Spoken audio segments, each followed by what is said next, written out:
Hi friends, welcome to my YouTube channel. आज आसतु आमे बनैबा खिचड़ी।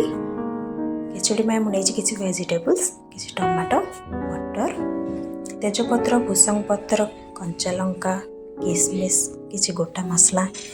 प्रथम आम गोटे कुकर रे जीरा, सोरिष, भूसंग पत्र, गोटा मसला पकाई आम कंचा लंका पकाइबा। आम रखिथिबा ग्रीन मटर को से पकईदबा। तापर आम जो सब वेजिटेबल्स रखी आपण हिसाब से जो भी पसंद वेजिटेबल्स नहीं पारे। मुझे नहीं अलड़ी, फूलकोबी, आलू, गाजर से सब पकईकि आम भल भाव में घाटी नवा कहीं आमर तलू जमी लग न जाए, पोड़ी न जाए। तापर आम ने चाउल, मसूर डाली, मुग डाली आम भल भाव में सफा करके पकईदबा।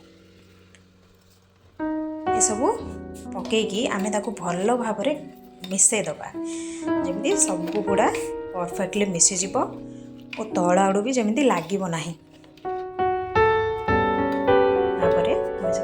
हलदी गुंड, लुण और टमाटो पकईकि आम भल भाव में कषि नवा। आम कषिबा द्वारा आमर जी सब आमर लुण, हलदी सब वेजिटेबल्स अच्छी सब गुड़ाक मिसीज। आम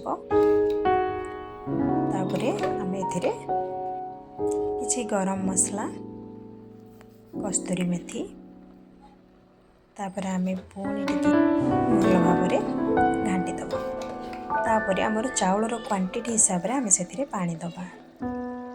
आम चाउल सिझापी से परिवा डाली भी पड़ी सिझापी आम पानी देदेले आम से घोड़े की सीटी मारिबा जाए रखीदबा।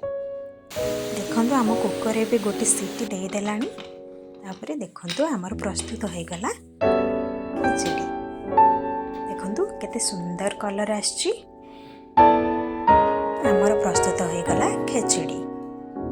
वीडियोटी भल लगी लाइक करंतु, शेयर करंतु, सब्सक्राइब करंतु।